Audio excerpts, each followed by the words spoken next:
Hey everyone, this will be kind of a supplementary video to all these pentatonic videos that I'm coming up with. I thought it would be a good idea just to look at each of these independently, just so everybody can kind of get the shapes. That way they can start working on these. And just for people that don't know, just the regular minor pentatonic, that's what this video will be. And then the other ones will have all the altered pentatonics. So just getting right into it. A pentatonic scale, all it is a 5-note scale. It can be any 5 notes, but what we're used to is what's called minor pentatonic, which is derived directly from the major scale. So we're going to stick with A minor, and all the altered pentatonics will also be in A minor, but I'll go through each position as well.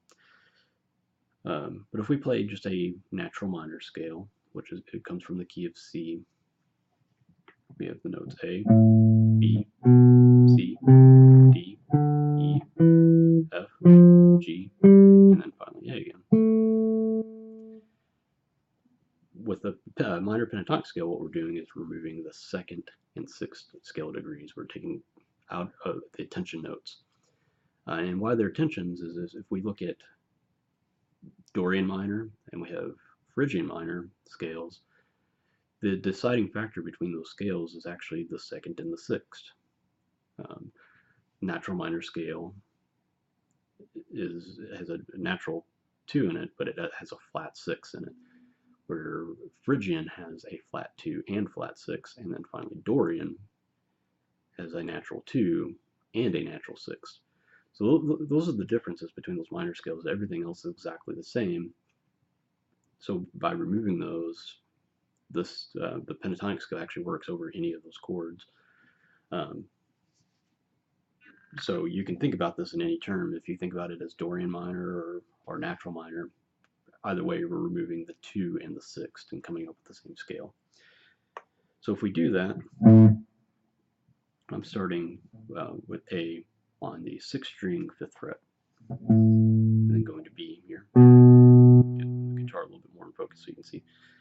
The B on the 2nd fret, C, D, E, F, G, and A.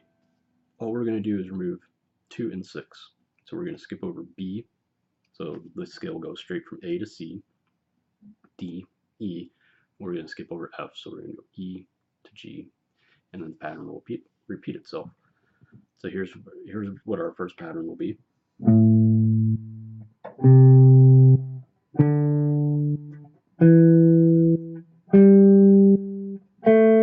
Starting those notes over again. That's A, C, D, E, G, A.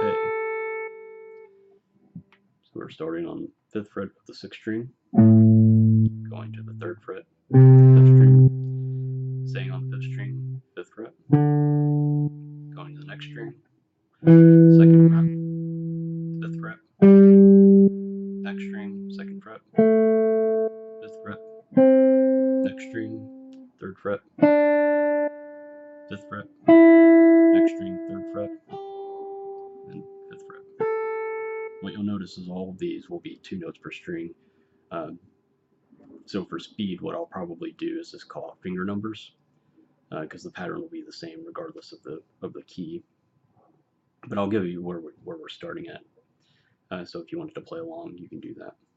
So the next position will be starting with our pointer finger, and it'll be that same note we started with before. So we've got the 5th fret of the 6th string, and remember it's 2 notes per string, so I'm just going to call out finger numbers. So it's 1, 4, 1,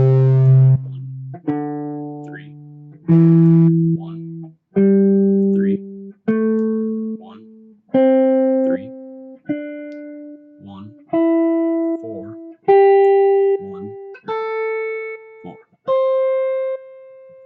So remember, when you're playing in a scale position, you generally want to be 1 finger per fret. That's why these work out. So I could just say 1, 4, so we don't have any weird jumps that we would need to do. Our next pattern is going to start on the 8th fret with our middle finger. This is the C note, which is the third of the chord, or of the scale, and it's going to be this pattern: 2, 4, 1, 4, 1, 4, 1, 3, 1, or 2, 4, and then 2, 4.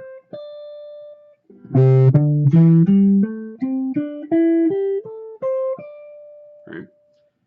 Starting on the next note of the scale, we have the 4th. In this case, it's going to be the 10th fret of the 6th string. And there's a couple different ways to finger this one, but I'll show it 2 different ways. Here's 1, 3, 1, 3, 1, 3. Move your first finger down to the 9th fret. 1, 3. So staying on that 12th fret. 1, 4, 1, 3. Another way you could finger that is to keep it, start it with your second finger. So it would end up being 2, 4, 2, 4, 2, 4, 1, 4, then shifting your pointer finger over 1. So it's back on the 10th fret. 1, 4, 1, 3. That one's kind of a strange one, so it's whatever ends up feeling better for you. I tend to do this one starting with 1, 3. It just feels more natural to me. So that is our fourth positions. We've got one more left.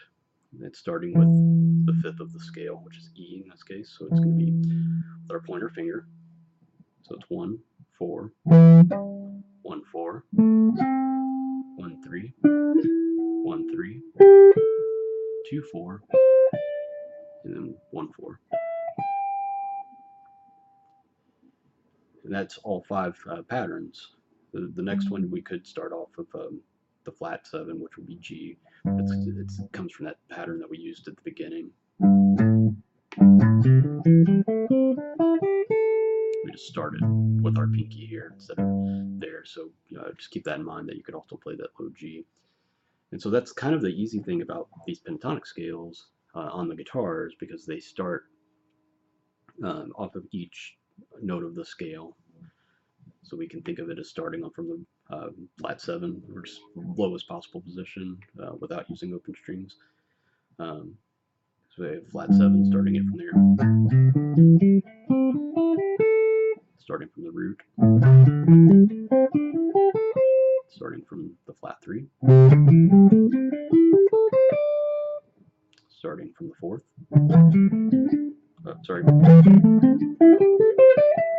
and starting from the 5th. Right.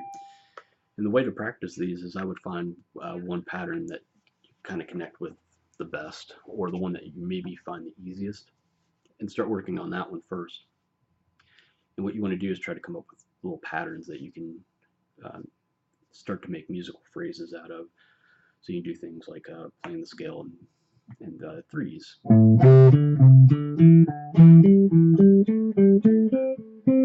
And of course you want to do that back down.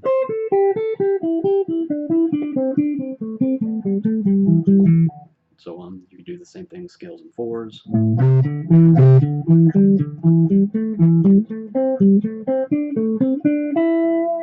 Right.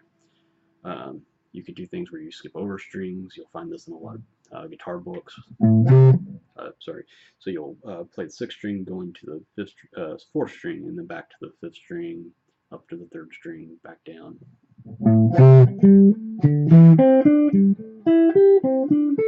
It's the same thing backwards.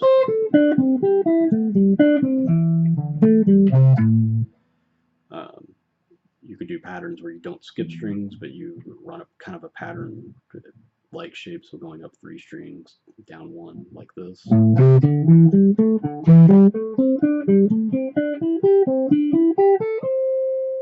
Same thing backwards.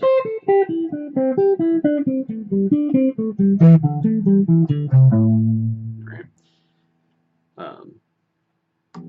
You could try to do intervals. So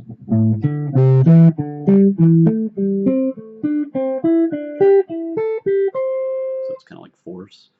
And you could alternate those, which is a really cool sound.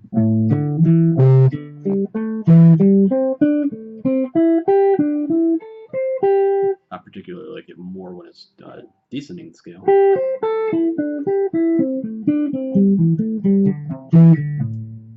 think that's a really pretty sound. Any sort of interval, any sort of pattern that you can start to come up with, you can always transcribe. Try to look at other scale patterns that you would take from like the major scale, but try to apply it to pentatonics. Anything that can get you to really learn that shape, learn where the notes are. Try to think of terms of numbers, where you have, here's one, here's where it lands at in the scale position. That's really important. Not just knowing how to play the scale. And then another thing, try to work on these where you're not always starting on the root, because that's, especially when you're using this in solo situations, the last thing you want to do is be jamming, and then all of a sudden you say, oh, I want to use this idea, and you start here, especially if you're like way up on the neck and you've got to come back down. That, and generally when you're soloing, you tend to want to be up on the higher strings so that you're actually heard, versus starting down real low. It's a good effect, but you have to really know how to use it, and just starting down there, but everybody has their own preference on what they like to do. But as far as just taking it, I like to practice one thing in every key. I find that helps me a little bit more. Everybody's a little bit different, so you may want to just stay with one key and work out all of these different patterns, and then learn how to move through them all in one key so that you're fluid. Say you started with A minor, you take a week of learning each pattern and you become fluid across the neck in A minor. I work a little bit differently. I like to look at one shape and then move it around into different keys. So say, this is the pattern you chose. It starts on the root. So you learn how to visualize. So if you're in the key of F, here's my pattern. Or if you're in B flat. Just knowing how to get there in a split second, and also knowing how to get there without playing the root. So just saying I'm in C minor, or sorry, I don't know what I need to take my own advice and learn how to start from a note other than the root.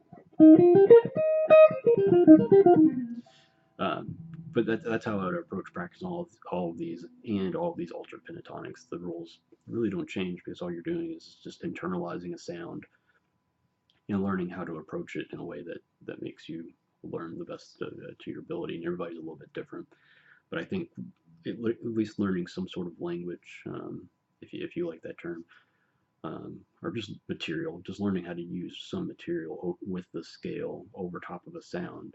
The more that it's inside of your head and you can sing it back, the more that it's going to come out your playing. So, like I said, I'll have the other videos uploaded here soon with the other altered pentatonics. If you already have the beginner part, those videos I won't go over necessarily how to practice them, because it's the same stuff here. It'll just be, here's what the scale is how you build it, and here's the positions that I use. So hope you guys are looking forward to it, but I'll see you in the next videos.